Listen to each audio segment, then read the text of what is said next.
নীল নদীর পাশে ছিল তালুক জঙ্গল। সেই জঙ্গলে অনেক পাখির বসবাস ছিল। আর সেই জঙ্গলের পাখিরা খুব সুখেই তাদের দিন কাটাচ্ছিল। কিন্তু হঠাৎ করে জঙ্গলে বৃষ্টি হওয়া বন্ধ হয়ে যায়, যে কারণে পাখিরা বেশ ঝামেলায় পড়ে যায়। কি হচ্ছে এসব? কতদিন ধরে বৃষ্টি হচ্ছে না, এদিকে আবার নীল নদীর জলও শুকিয়ে যাচ্ছে। খাওয়ার মতো জলও পাচ্ছি না। জল তেষ্টায় মাঝে মাঝে গলাটা খুব শুকিয়ে যাচ্ছে। মনে হচ্ছে জল না খেলে এক্ষুনি বোধহয় প্রাণটা বেরিয়ে যাবে। এদিকে পুকুর ডোবা সবকিছুই তো শুকিয়ে গেছে, জল পাবো কোথায়? জলের কথা আর বলো না টুনি, জলের অভাবে তো এই জঙ্গলের গাছগুলো সব শুকিয়ে মারা গেছে। দেখোই না, আমার আগে যে গাছটাতে বাসা ছিল সেই গাছটাও তো জলের অভাবে শুকিয়ে মারা গেছে। তাই তো আমি এখানে বাসা বানিয়েছি। সেসব কথা তো বুঝলাম, কিন্তু আমাদের জঙ্গলে হঠাৎ করে বৃষ্টি হওয়া বন্ধ হলো কেন? আর তোমরা কি জানো, আমাদের পাশের জঙ্গলে কিন্তু বৃষ্টি হয়, আর ওই জঙ্গলের পাখিরা বেশ আরামেই আছে। তাই নাকি? তাহলে আমাদের জঙ্গলে কেন বৃষ্টি হচ্ছে না? নিশ্চয় এর পেছনে কোনো কারণ আছে। তবে চলো তো আমরা পেঁচা জ্যোতিষীর কাছে যাই, নিশ্চয় উনি এই ব্যাপারে কিছু জানবেন। এরপর সব পাখিরা মিলে পেঁচা জ্যোতিষীর কাছে যায়, আর পেঁচা জ্যোতিষীকে অনাবৃষ্টির ব্যাপারে সব কথা খুলে বলে। ও, এই ব্যাপার? তবে তোমরা সবাই ভেবো না, তোমরা সবাই একটু শান্ত হও। আমি এক্ষুনি ধ্যানে বসছি। ধ্যান করলে নিশ্চয় আমি এর কারণ সম্পর্কে জানতে পারবো। এরপর পেঁচা জ্যোতিষী ধ্যানে বসেন, আর ধ্যান শেষ করে পেঁচা জ্যোতিষী অস্থির হয়ে বলেন, এ কি দেখলাম আমি? এ তো সাংঘাতিক ব্যাপার। আমরা এই জঙ্গলের সব পাখিরা এখন খুব সংকটে আছি। এই জঙ্গলের উপরে যে গোলাপি মেঘ আছে তার সাথে নীল নদীর দ্বন্দ্ব শুরু হয়েছে। তাই গোলাপি মেঘ বৃষ্টি হতে দিচ্ছে না। আর বৃষ্টি না হওয়ায় অতিরিক্ত গরমের কারণে নীল নদীর জল শুকিয়ে যাচ্ছে। আর যতদিন না গোলাপি মেঘ থেকে বৃষ্টি নামছে ততদিন নীল নদীর জল শুকাতেই থাকবে। আর কিছুদিনের মধ্যে নীল নদীর সব জল শুকিয়ে যাবে। আর নীল নদীর জল শূন্যতা আর অনাবৃষ্টির কারণে এই বন মরুভূমিতে পরিণত হবে। আর তখন আমরা সব পাখিরা চরম সংকটে পড়ব। এসব আপনি কি বলছেন জ্যোতিষী বাবা? এই কিছুদিনের বৃষ্টি না হওয়াতেই আমরা তো অনেক বিপদে পড়েছি। অনেক পাখিরা তো জলের অভাবে মারাই গেছে। এভাবে চলতে থাকলে তো আমরাও মারা যাব। কিন্তু জ্যোতিষী বাবা, আবার বৃষ্টি হওয়া নিয়ে কি কোনো উপায় নেই? আর গোলাপি মেঘের সাথে নীল নদীর দ্বন্দ্বের অবসানই বা ঘটবে কি করে? সেটা তো আমিও ভাবছি। তবে তোমরা এত ভেবো না, তোমরা এখন বাসায় যাও। আমি চিন্তা ভাবনা করে দেখছি কি করা যায়। তারপর না হয় পাখি সভা ডেকে এই সমস্যার সমাধানের উপায় বলে দেব। প্যাঁচার কথা মতো সব পাখিরা নিজেদের বাড়িতে চলে যায়, কিন্তু সকলেই জলের অভাবে ভীষণ সমস্যায় পড়ে যায়। এরপর আরো কদিন কেটে যায়। মা, ও মা, মা তুমি এসেছো? আমার না বড্ড জল তেষ্টা পেয়েছে, তুমি আমাকে একটু জল খেতে দাও না মা। মারে, বাইরে যে হারে রোদ আর গরম পড়েছে তাতে তো তেষ্টা পাবেই। কিন্তু মারে, এই জঙ্গলে তো কোনো জল নেই। জল খেতে হলে তো নীল নদীতে যেতে হবে। কিন্তু তুই তো অনেক ছোট, তুই তো এত দূর উঠতে পারবি না। তাছাড়া নীল নদীর জলও তো প্রায় শুকিয়ে এসেছে। কিভাবে যে তোকে জল খাওয়াই? তুই একটু ধৈর্য ধর মা, আমি দেখি কোনো উপায় পাই কিনা। টুনির এসব কথা শেষ হতে না হতেই সেখানে পায়রা চলে আসে, আর টুনিকে বলে, যা ভাবার আছে পরে ভাবিও টুনি বোন, এখন পাখি সভায় চলো। জ্যোতিষী বাবা যে পাখিদের সভা ডেকেছেন, নিশ্চয়ই জ্যোতিষী বাবা কোনো একটা সমাধান পেয়েছেন, তাই পাখি সভা ডেকেছেন। এক্ষুনি চলো, আর দেরি করা যাবে না। হ্যাঁ গো পায়রা দিদি, যাচ্ছি। শোন মা টুনটুন, তুই একটু অপেক্ষা কর, আমি পাখি সভায় যাচ্ছি। আর ভাবিস না রে মা, তোর জল তেষ্টা মেটানোর জন্য জল আমি নিয়েই আসবো। এসব কথা বলে টুনি পায়রা সহ পাখি সভায় যায়। আর পাখি সভায় সব পাখিদের সামনে জ্যোতিষী পেঁচা বলে, অনেক ভাবনা চিন্তার পর একটা ব্যাপারে নিশ্চিত হলাম, আর সেটা হলো গোলাপি মেঘ নীল নদীর সাথে সহজে বন্ধুত্ব করবে না। তাই গোলাপি মেঘ আর নীল নদীর বন্ধুত্ব করানোর জন্য আমাদেরকে গোলাপি মেঘের সাথে কথা বলতে হবে। আর আমি সিদ্ধান্ত নিয়েছি, আমরা সব পাখিরা মিলে এক্ষুনি গোলাপি মেঘের সাথে কথা বলতে যাব। পেঁচা জ্যোতিষীর এমন কথা শুনে সব পাখিরা সম্মতি জানায়, আর সবাই মিলে গোলাপি মেঘের কাছে যায়। এ কি, তোমরা সব পাখিরা একসঙ্গে আমার এখানে কেন এসেছো?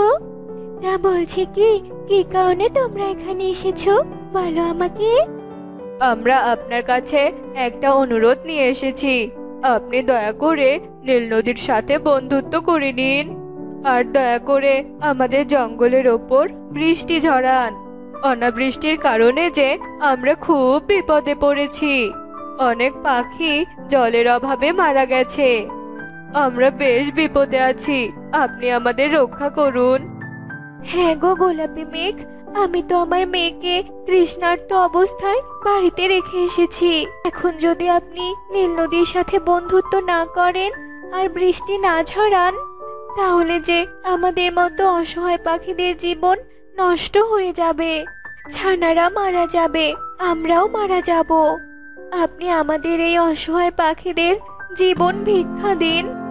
সব পাখিদের এমন অনুরোধে গোলাপি মেঘের মনে অনেক মায়া হয়। তোমাদের অনুরোধের কাছে আমার জেদের পতন হলো আজ। তোমরা নিশ্চিন্তে জঙ্গলে ফিরে যাও, আমি নীল নদীর সাথে বন্ধুত্ব করে নেব, আর বৃষ্টিও ঝরাবো, আর জলের জন্য তোমাদের অত কষ্ট করতে হবে না। যাও, তোমরা এখন জঙ্গলে ফিরে যাও। গোলাপি মেঘের এমন আশ্বস্ত কথা শুনে সব পাখিরা জঙ্গলে ফিরে আসে। আর গোলাপি মেঘ নীল নদীর সাথে কথা বলে ভাবও করে নেয়। আর তারপর গোলাপি মেঘ বৃষ্টি ঝরায়। আর এভাবেই গোলাপি মেঘ আর নীল নদী নিজেদের মধ্যে বন্ধুত্ব তৈরি করে। আর গোলাপি মেঘের বৃষ্টি ঝরানোর ফলে অসহায় পাখিরা রক্ষা পায়। তো বন্ধুরা, আমাদের আজকের এই গল্পটি তোমাদের কাছে কেমন লেগেছে তা কমেন্টে জানাতে ভুলো না কিন্তু।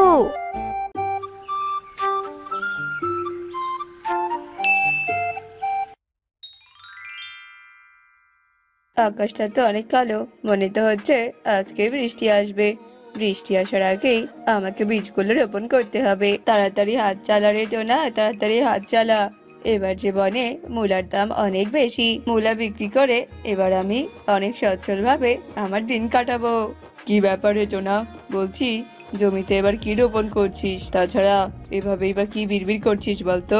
দাদা, এবার যে আমি জমিতে মূলার বীজ রোপণ করেছি।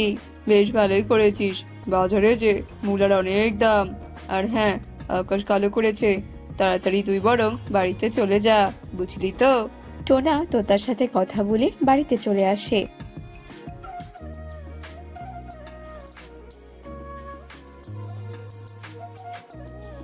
আর এইভাবে বেশ কিছুদিন কেটে যায়। একদিন সকালবেলা, টুরি, আমি বরং জমিতে গেলাম, মূলার গাছগুলো বড় হয়ে গেছে, জমিতে যে পানি দিতে হবে। আরে আরে, খাবারটা তো খেয়ে যাও। আমি ফিরে এসে খাবো গো, তুমি এই নিয়ে একদম চিন্তা করো না। এরপর টোনা জমির দিকে উঠতে থাকে আর জমিতে পানি দিতে থাকে। এভাবে কেটে যায় বেশ কিছুদিন।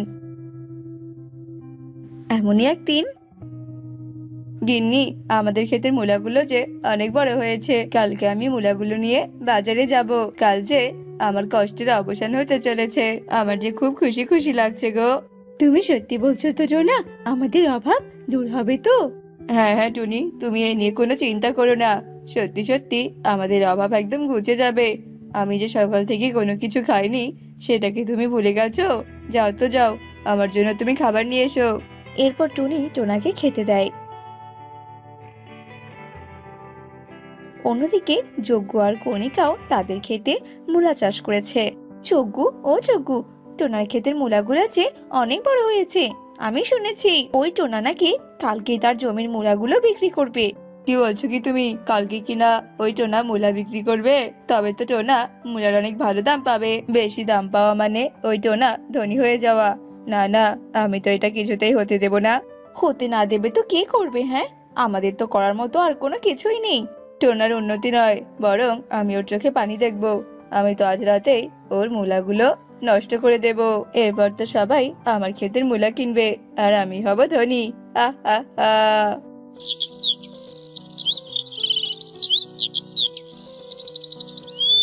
রাতের বেলা যজ্ঞ আর কণিকা টোনার মূলার জমিতে আসে।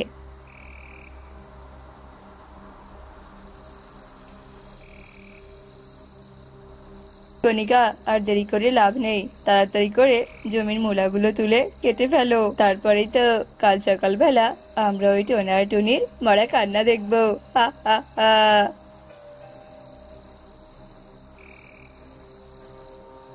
হতচ্ছাড়া টোনা, শুধু শুধুই তুই অনেক স্বপ্ন দেখেছিলি। চলো চলো কণিকা, এবার আমরা শুয়ে পড়ি।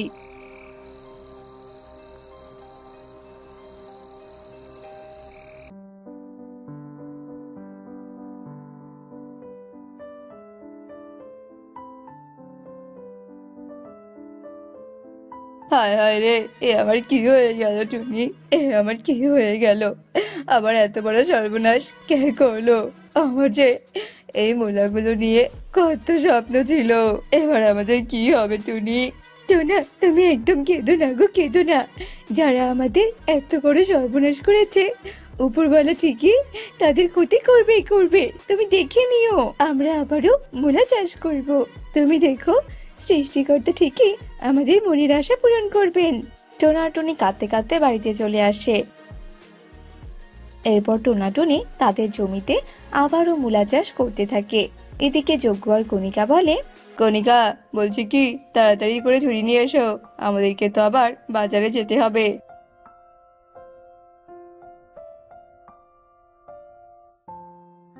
কণিকা, তাড়াতাড়ি করে মূলাগুলো তুলতে শুরু করো, বাজারে সব কাস্টমাররা তো অপেক্ষা করছে।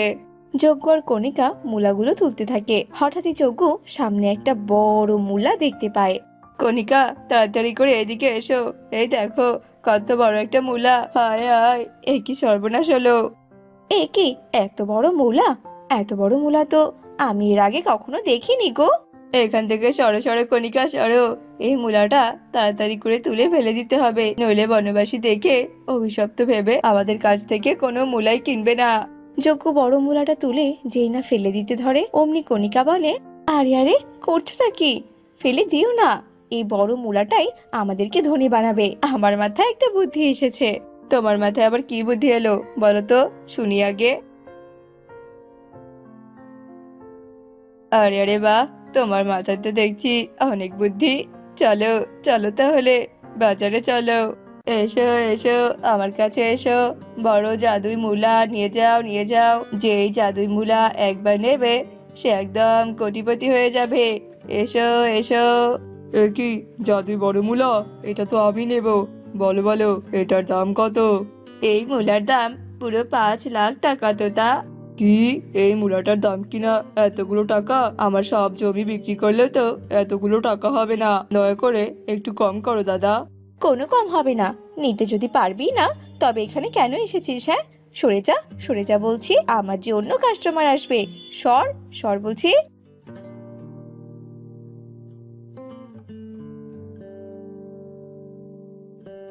এই এই, আমি নেব, আমি নেব এই বড় মূলা। তবে তার আগে এই জাদুই মূলার আমি জাদু দেখব, তারপরে আমি এই মূলা কিনবো। শোনো ইগল দাদা, শোনো, এই জাদুই বড় মূলা দিনের বেলা কোনো জাদু দেখাবে না। তবে হ্যাঁ, রাতের বেলা তুমি এই জাদুই মূলার কাছ থেকে যা চাইবে তুমি তাই পাবে। কি, সত্যি বলছিস তো? আচ্ছা আচ্ছা, ঠিক আছে, তবে এই নে টাকা। যজ্ঞ, এই দেখো দেখো, পুরো 5 লাখ টাকা। আজ আমরা ধনী হয়ে গিয়েছি গো। চলো চলো, এই টাকাগুলো নিয়ে বাড়িতে যাই, আজ যে আমি পার্টি দেবো গো। যজ্ঞ আর কণিকা খুশি হয়ে বাড়িতে আসে।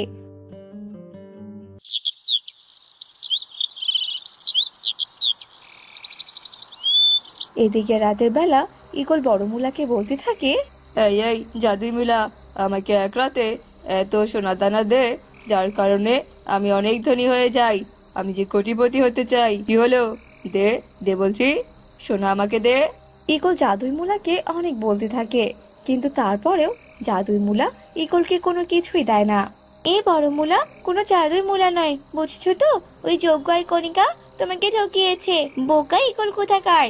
আমি মোটেই বোকা নই, বুঝতে পেরেছো তো? আমি অনেক শক্তিধর আর ক্ষমতাশীল। আজ রাতেই হবে ওদের শেষ রাত। দাঁড়া দাঁড়া যজ্ঞ কণিকা, দেখাচ্ছি মজা। ঈগল রাগ হয়ে যজ্ঞ আর কণিকার বাড়ির দিকে আসতে থাকে। এদিকে যজ্ঞ আর কণিকা খাবারের সামনে বসে হাসাহাসি করতে থাকে আর বলে, কণিকা, আজ তো আমি তোমার কথা না শুনলে 5 লাখ টাকার মালিক হতে পারতাম না গো। ওই ঈগলকে বোকা বানিয়ে আজ তো নিজেকে শক্তিশালী আর বেশ চালাক মনে হচ্ছে। তোরা খুব চালাক তাই না? এবার তো আমি তোদের মাথার বুদ্ধি বের করে তোদেরকে চিবিয়ে চিবিয়ে খাবো।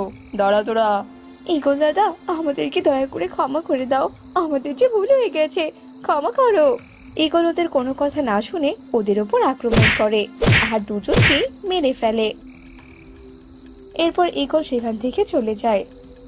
এদিকে টোনা আর টুনি তাদের জমির মূলা নিয়ে বেশ সুখে শান্তিতে দিন কাটাতে থাকে। বৃন্দাবন জঙ্গলে বোবা টুনটুন তার সৎমায়ের সাথে বাস করত। টুনটুন কথা বলতে না পারায় তার সৎমা আর সৎ বোন তাকে অনেক অত্যাচার করত। তো বন্ধুরা চলো এবার আমরা মূল গল্প থেকে ঘুরে আসি। কি রে হতচ্ছাড়ি, সেই সকাল থেকে তো খুন্তি নেড়েই চলছিস, রান্নাটা কি শেষ হবে নাকি আজ আমাদের না খাইয়েই রাখবি ভেবেছিস? আমি ঘরে গেলাম, আমার মেয়েটা ক্ষুধার জ্বালায় ছটফট করছে, তাড়াতাড়ি খাবারটা নিয়ে আসিস, বুঝেছিস? এরপর টুনি চলে যায় আর টুনটুন কোনো কথা বলতে না পারায় নীরবে চোখের জল ফেলেই যায় আর মুন্নি ও টুকিকে খেতে দেয়। দিলি তো আমাদের খাওয়া আজকে দেরি করে, যা আজ তোর কোনো খাবার নেই, রান্নাঘরের সব বাসনগুলো পরিষ্কার করে নে। মায়ের মুখে এমন কথা শুনে টুনটুন ভীষণ কষ্ট পায় আর পেটে ক্ষুধা নিয়ে চোখের জল ফেলতে থাকে। সে তো কথা বলতে পারতো না, তাই নিজের কষ্টটা কাউকে বলতেও পারতো না। আপন মনে নিজেই নিজের সাথে কথা বলতো। এই উপরওয়ালা, তুমি আমার মাকে কেন নিয়ে গিয়েছো? আমার কাছ থেকে কেন নিলে? আর আমাকে কেনই বা কথা বলার ক্ষমতাটা দাওনি? আমার যে খুব কষ্ট হচ্ছে, আমি তো কাউকে আমার মনের কথাগুলো বলতে পারি না। আর যদি আমার নিজের মেয়ে বেঁচে থাকতো তাহলে কি আমাকে না খাইয়ে রাখতে পারতো? টুনটুন এসব মনে মনে বলতে থাকে আর কাঁদতে থাকে। সে যে শান্তিতে একটু কান্না করবে তার কাছে সেই সময়টা কোথায়? তাকে সেই সময়ও অনেক কাজ করতে হতো। এইদিকে মুন্নি, কি রে মুখপুরি, কোথায় গেলি রে তুই? এদিকে আয় তো, এই বোবা মেয়েটার পাল্লায় পড়ে আমার জীবনটা একেবারে শেষ হয়ে গেল। এই টুনটুন, এদিকে আয়। মুন্নি ডাক শুনে টুনটুন দৌড়ে আসে। এরপর মুন্নি টুনটুনকে বলে, কিরে, মুখের সাথে সাথে কানেরও মাথা খেয়েছিস নাকি? কানে শুনতে পাস না? কথা তো বলতেই পারিস না, বোবা কোথাকার। শোন, আজ কিছু মেহমান আসবে টুকির জন্মদিন উপলক্ষে। তুই পুরো বাড়ি ধুয়ে মুছে একদম সাজিয়ে রাখবি, কোনো কাজে একদম ফাঁকি দেওয়ার চেষ্টা করবি না। যদি করিস তো তোর কপালে খারাপ আছে বলে দিলাম।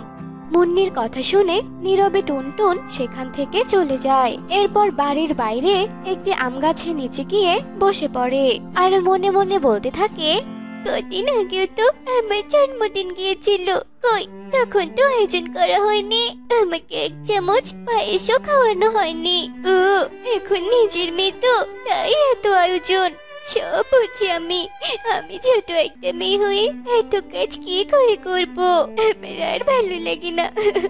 এখানে বসে থাকলে তো আমার ছোট মা আবার চিৎকার শুরু করে দেবে। সারাদিন আমাকে দিয়ে শুধু কাজ করিয়ে নেয়, একটু খাবারও দেয় না, একটু খেতেও দেয় না। মা, ও মা, তুমি আমাকে ছেড়ে কোথায় চলে গেছো মা? আমার যে আর ভালো লাগে না, আমার খুব কষ্ট মা। এরপর টুনটুন কান্নাকাটি করে গাছের নিচ থেকে উঠে পড়ে আর রান্নাঘরে যায় আর রান্না করতে থাকে। সে পায়েস রান্না করতে গিয়ে হঠাৎ করে পায়েসটা পুড়িয়ে ফেলে। তখনই সেখানে মুন্নি চলে আসে। হায় হায় রে, এ কি অলক্ষণে কাণ্ড ঘটালি রে টুনটুন। মুখ পুরি, তুই আমার জীবনটাকে শেষ করে দিবি। আমার মেয়ের শুভ দিনে কি অশুভ কাণ্ড ঘটালি তুই। তুই ইচ্ছে করে এমনটা করেছিস। আজ আমি তোকে মেরেই ফেলবো। তুই ইচ্ছে করে এমনটা করেছিস তাই না, যাতে করে আমার মেয়ের ক্ষতি হয়ে যায়। আমি বুঝবো না ভেবেছিস? আমি সব বুঝে গেছি। অপয়া, মুখ পুরি, অলক্ষণে মেয়ে কোথাকার। এই বলে মুন্নি টুনটুনকে খুব মারতে থাকে।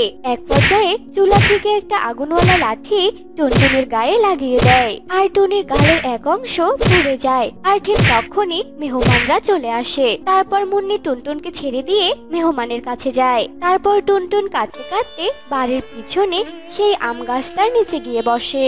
আর কাঁদতে কাঁদতে সে মনে মনে ভাবে, মা, মা গো, মা কোথায় তুমি? মা কোথায় তুমি? আমার যে খুব কষ্ট হচ্ছে, আমাকেও তোমার কাছে নিয়ে যাও না মা। আমি বাঁচতে চাই না, আমি বাঁচতে চাই না মা। মা, এই গাছটা তো তোমার লাগানো, আর দেখো ওরা আমাকে এই গাছের একটা আমও খেতে দেয় না।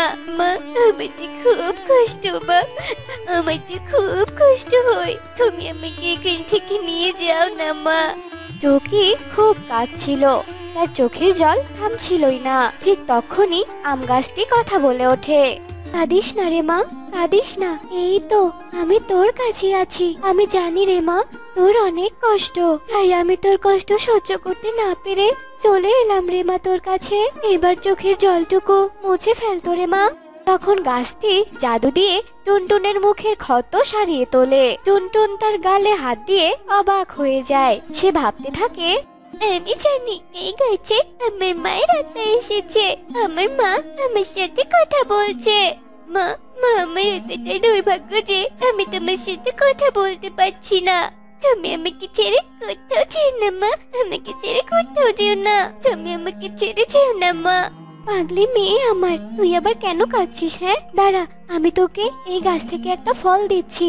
এই ফলটা তুই খেয়ে নে, আর আমি এই গাছের মধ্যেই আসবো। আমি তো আর তোর সামনে আসতে পারবো না, আমি এই গাছে এসে তোর সাথে কথা বলবো।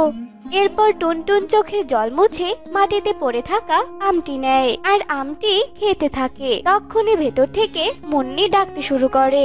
ডাক শুনে টুনটুন তাড়াতাড়ি আম খেয়ে যেতে থাকে। মা, টুনটুন শোন, তোর যত কাজ থাকবে তুই সবই আমার ছায়াতলে আনবি। আমি করে দেব তোর সব কাজ। যা মা, যা। এরপর টুনটুন ভেতরে চলে যায়, আর মুন্নি টুনটুনকে দেখে অবাক হয়ে যায়। হ্যাঁ রে টুনটুন, তোর গালের ক্ষতটা কোথায় গেছে রে? একটু আগেই না ছিল।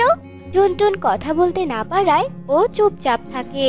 এরপর মুন্নি বলে, থাক বাদ দে, তুই তো আবার কথাও বলতে পারিস না। যত সব, যা তো সব টেবিলগুলো মুছে ফেল, আর বেঁচে যাওয়া খাবারগুলো আছে না, সেগুলো খেয়ে নে। টুনটুন নিচু হয়ে সব থালা বাসন নিয়ে আম গাছের ছায়ায় যায়, আর চোখের পলকে আম গাছ জাদু করে সব পরিষ্কার করে দেয়। টুনটুন দৌড়ে থালা বাসনগুলো ঘরে নিয়ে যায়।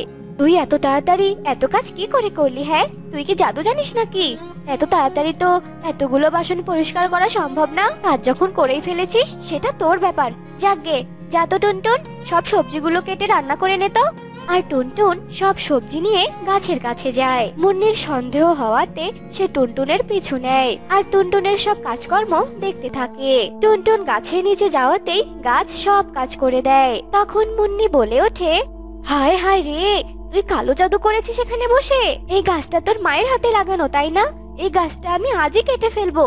এরপর মুন্নি কাঠুরিয়াকে ডেকে আনে, আর টুনটুন গাছটাকে ধরেই থাকে। কিন্তু মুন্নি কিছুই মানে না, সে গাছটাকে কেটে ফেলে। এরপর, এই নে দিদি, তোর মায়ের কাছে শেষ ফলটা তুই খেয়ে নে। এরপর টুনটুন ফলটি নিয়ে খেতে থাকে। ফল খেয়ে টুকি বলে, কি সুন্দর সুস্বাদু মিষ্টি আম, ফলটা তো খেতে খুব মজা। টুকি যখন আমটি খাচ্ছিল তখনই হঠাৎ করে টুনটুন কথা বলে ওঠে, গাছটা যদি না কাটতে তাহলে তোমরা প্রতিদিন সুস্বাদু আম খেতে পারতে। টুকি, তুইও সুস্বাদু আম খেতে পারতি। কি, আমি কথা বলতে পারছি? টুকি দেখ দেখ, আমি কথা বলতে পারছি। কিরে টুকি, তুই কথা বলছিস না কেন? আর তোরা দুজন দেখতে এমন কালো হয়ে গেলি কেন রে? তার মানে তোরা দুজনকে নিজেদের পাপের শাস্তি পেয়েছিস। আর যদি তোরা অন্যায় না করতে তাহলে এই অবস্থা হতো না। আমি কথা বলতে পারছি আর তোরা দুজন আমাকে কথা বলতে পারছিস না। বেশ হয়েছে, ভালো হয়েছে, কালো হয়েছিস তোরা। ওই গাছের আম খাওয়ার কারণে ওরা দুজন কালো হয়ে যায় আর তারা দুজন টুনটুনের কাছে হাত জোড় করে ক্ষমা চায়। এরপর টুনটুন নিজের মা ও বোনের মতো তাদের সেবা যত্ন করতে থাকে আর তাদের ক্ষমা করে দেয়। তো বন্ধুরা, আমাদের আজকের এই গল্পটি তোমাদের কাছে কেমন লেগেছে তা কমেন্টে জানাতে ভুলো না কিন্তু।